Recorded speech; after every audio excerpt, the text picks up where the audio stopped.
நண்பர்கள் அனைவருக்கும் வணக்கம். வாங்க கனவு தேசத்தில் பயணிக்கலாம். கனவு தேசத்தில் உங்களுடன் பயணிக்கும் நான் ராஜ்குமார்.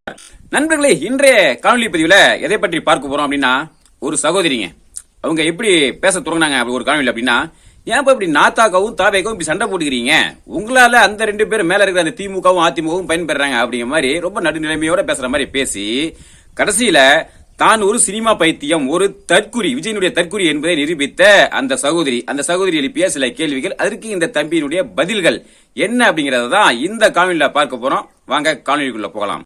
நண்பர்களே, அதுக்கு முன்னால இன்று மார்ச் 23, அடுத்து இதிலிருந்து சரியா 30 நாள், ஏப்ரல் 23 அன்று வாக்குப்பதிவு நாள். இன்னும் 30 நாள் தான் இருக்கு.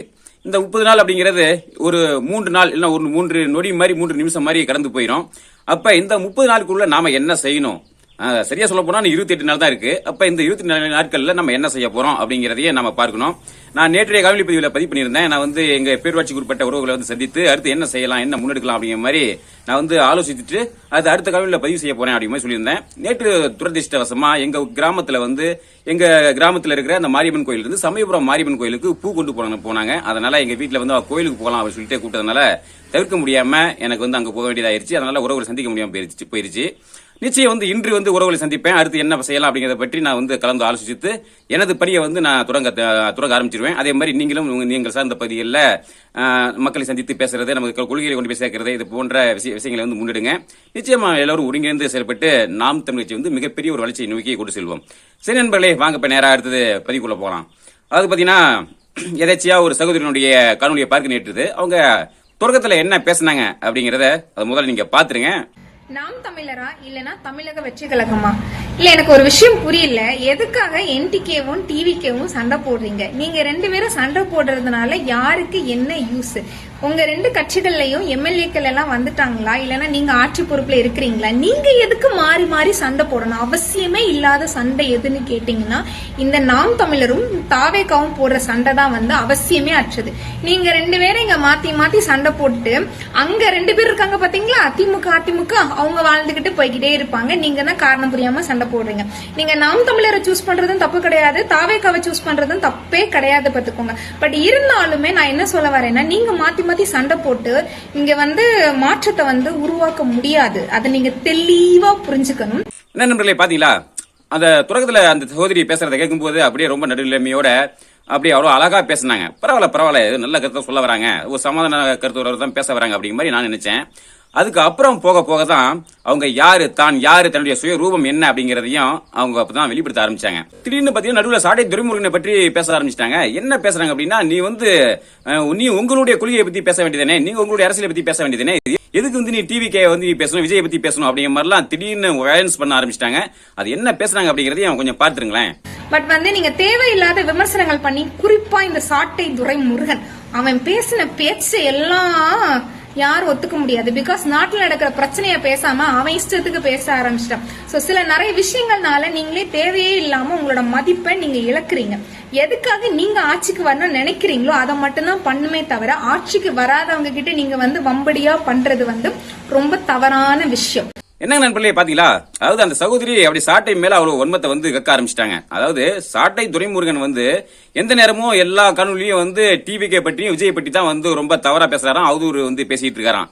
அதாவது இந்த சகோதரிக்கு நான் சொல்லக்கூடிய பதில் என்ன அப்படின்னா, நீங்க ஒரு சினிமா பைத்தியம், ஒரு தற்குறி அப்படிங்கறதுனால சாட்டை துரைமுருகன் விஜயை பற்றி விமர்சிக்கிறதை பற்றியே நீங்க பாக்குறீங்க, அதை பற்றியே நீங்க யோசிச்சுட்டு இருக்கீங்க.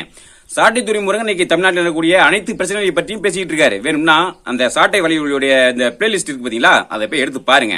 அவர் தமிழ்நாட்டில் இருக்கக்கூடிய எல்லா பிரச்சனையை பற்றியும் எல்லா கட்சியை பற்றியும் அவர் பேசிட்டு தான் இருக்காரு.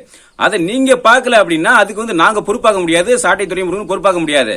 இப்படி தமிழ்நாட்டுல எல்லா பிரச்சனையை பற்றியும் பேசிட்டு இருக்க சாட்டை முருகனை பார்த்து எங்க டிவிகே பத்தியும் பேசுறீங்க, விஜயை பத்தி மட்டும் பேசுறீங்க அப்படிங்கிற மாதிரி நீங்க விமர்சனம் வைக்கிறீங்க பாத்தீங்களா, நீங்க தான் அதனாலதான் இந்த இடத்துல நீங்க தற்குறி அப்படிங்கறத நீங்க நிரூபிறீங்க. சரி, அடுத்து இந்த சகோதரி என்ன சொல்றாங்க அப்படின்னா, இவங்க ஏற்கனவே நாம் தமிழ்ச்சிக்கு ஓட்டு போட்டாங்களா, இந்த தடவை டிவிகேவுக்கு ஓட்டு போட போறாங்களாம். அதுக்கு என்ன காரணம் சொல்றாங்க அப்படின்னா, நீங்களே பாத்துருங்களேன். போன எலெக்ஷன்ல நாம் தமிழருக்கு போட்டேன். ஆனா இந்த தேர்தல்ல நான் தாவேக்காக்கு தான் போடுறதாங்கிறத நான் முடிவு பண்ணிட்டேன். காரணம் என்னோட நான் காரணம் என்ன சொல்றேன்னா, நாம் தமிழர் எல்லாருக்குமான அரசியல் அதுல இல்ல. ஆனா தாவேகா கிட்ட எல்லா மக்களுக்குமான அரசியல், நாம் தமிழர்ல என்னென்ன இருக்குதோ எல்லாமே தாவேகா கிட்டயும் இருக்கு. அது மட்டும் இல்லாம எல்லா மக்களுக்குமான அரசியல் இருக்கு. நீங்க இலவசங்கள் அது இதுன்னு விமர்சனம் வச்சாலுமே அதுக்கு எல்லாத்துக்குமே எங்க கிட்ட நிறைய காரணங்கள் எல்லாமே இருக்குது. சோ நான் தாவேகாக்கு சப்போர்ட் பண்றேன். என்ன நண்பர்களே பாத்தீங்களா, அதாவது என்ன சொல்றாங்க அப்படின்னா, நாம் தமிழர் கட்சியில் இல்லாதது டிவி கேவ்ல இருக்குதான். அதாவது நாம் தமிழர் கட்சி வந்து எல்லா மக்களுக்கான அரசியலையும் பேசுறது இல்லையா, ஆனா தாவேகா டிவிகே வந்து எல்லா மக்களுக்கான அரசியலையும் பேசுறாங்களாம். அப்ப என்ன, எனக்கு இந்த இடத்துல தான் எனக்கு உடனே ஒரு சந்தேகம், என்ன நாம் தமிழர் கட்சியில இல்லாதது டிவிகேல என்ன இருக்குது அப்படிங்கறத நான் யோசிச்சு பார்க்கும்போது அப்பதான் சில விஷயங்கள் வந்து எனக்கு புலப்பட்டது. அதாவது இந்த ஒழுங்கினம், இந்த கட்டுப்பாடின்மை இருக்கு பாத்தீங்களா, அது நாம் தமிழர் கட்சியில வந்து இல்லைங்க, உண்மையிலேயே இல்ல. இந்த சேரை உடைக்கிறது, இந்த வாகனத்தை, அதாவது இன்னைக்கு ஒரு கட்சியினுடைய தலைவர் போனாங்கன்னா அவர் வாகனத்தை தொடர்ந்து போயிட்டு அவர் முன்னால போய் பாயறது, வீல்ல விழுவுறது, டிவிகே இல்ல நாம் தமிழர் கத்துறது, சீமான் அந்த மாதிரி கத்துறது, அந்த மாதிரி எதுவுமே வந்து நாம் தமிழர் கட்சியில் வந்து கிடையாதுங்க. ஆனா அது டிவிகேவில் அது நிறைய இருக்கு. அது வெறித்தனமா கத்துவாங்க, அப்படியே தொண்டையை அடைச்சிக்கிட்டு கத்துவாங்க, டிவிகே தளபதி அப்படி மாதிரி கத்துவாங்க. விஜய் எங்க போனாலும் சரி அந்த வாகனத்தை பின்தொடர்ந்தே போயிட்டு அவங்க வீல்லே போய் விழுவாங்க, கையை காலை முறிச்சுக்குவாங்க. அப்புறம் அந்த திறந்து விட்டு அந்த ஆட்டு மந்தைகள்லாம் எப்படி அப்படியே கும்பலா போய் முட்டிட்டு இடிச்சிட்டு போய் விழுவோம். ஒரு அந்த இடமே இப்படி போர்க்களமா இருக்கும். அந்த மாதிரி நிகழ்வுகள், சம்பவங்கள் வந்து நாம் தமிழ் கட்சியில கிடையாது. இன்னைக்கு எவ்வளவு பெரிய மாநாடாக இருந்தாலும் சரி, எவ்வளவு பெரிய பொதுக்கூட்டமா இருந்தாலும் சரி, நீங்க உதாரணமா நம்ம பிப்ரவரி 21 நம்ம திருச்சியில நடந்த அந்த மாநாடு கிட்டத்தட்ட எத்தனை லட்சம் பேர், 2 லட்சம் 3 லட்சம் 4 லட்சம் 5 லட்சம் பேர், எத்தனை பேர் இருக்கட்டுமே, லட்சக்கணக்கான பேர் கூடின அந்த மாநாடு வந்து எந்த ஒரு அந்த மாநாடு நடந்த ஒரு சூடு தெரியாம அவ்வளவு அழகா நேர்த்தியா இருந்தது. ஆனா இங்க ஒரு 5000 பேரு கூறினாலே என்ன ஒரு போர்க்களம் மாதிரி, அங்கேயும் பாத்தீங்கன்னா துண்டு, கட்சி துண்டு, அங்க செருப்பு எல்லாம் அந்த பாரிகள்ல கீழே தள்ளி விட்டு அது ஒரு போர்க்களம் நடந்த மாதிரி, அந்த மாதிரியான ஒரு நிகழ்வு, அந்த மாதிரியான ஒரு அந்த அமைப்பு வந்து அங்க இருக்கும். அது வந்து நாம் தமிழ் கட்சியில கிடையாது. உண்மைதான், நீங்க சொல்றது உண்மைதான் சகோதரி. இப்படிப்பட்ட ஒரு கட்டுப்பாடின்மை, ஒரு ஒழுங்கினம் இதெல்லாம் வந்து எங்க நாம் தமிழ் கட்சியில கிடையாது.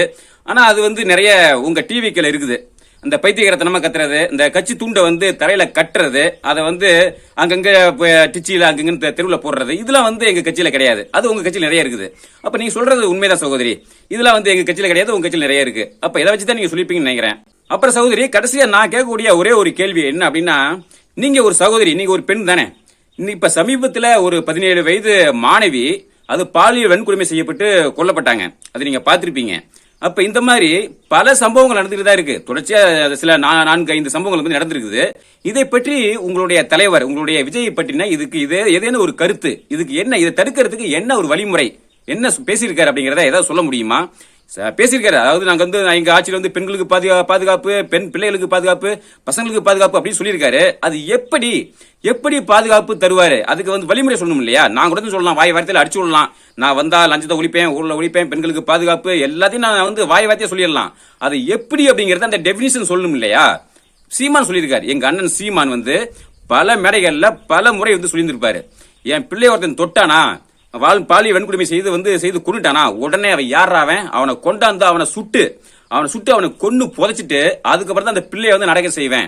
அப்ப என் பிள்ளைய தொடறதுக்கு ஒருத்தன் பயப்படணும், அவன் தலை குனிஞ்சுதான் போகணும் அப்படிங்கிற மாதிரி பெத்தவங்களே தன்னுடைய பசங்க கிட்ட, எப்ப எந்த பிள்ளைகிட்டையும் வம்பு பண்ணாதப்பா, ஏறெடுத்து பார்க்காதப்பா, அவனை வந்து பெண் பிள்ளையில தொட்டினா அவன் கொன்றுவாப்பா அப்படின்னு பெற்றோர்கள் வந்து தனது மகனை வந்து கண்டிக்கிற அளவுக்கு நான் நிலைமை உருவாக்குவேன் அப்படிங்கிற மாதிரி சொல்லியிருக்காரு. அப்ப இந்த பற்றி உங்களுடைய தலைவர் விஜய் இதை பற்றி ஏதேனும் ஒரு வார்த்தை பேசியிருக்காரா? கிடையாது. அப்ப எந்த நம்பிக்கையில நீங்க வந்து டிவிகே வந்து ஆதரிக்கிறீங்க? அதாவது இந்த சினிமா பைத்தியம், தற்குறியா இருக்கிறவங்களுக்கு இதுக்கு எந்த காரணமும் சொல்ல தேவையில்லை.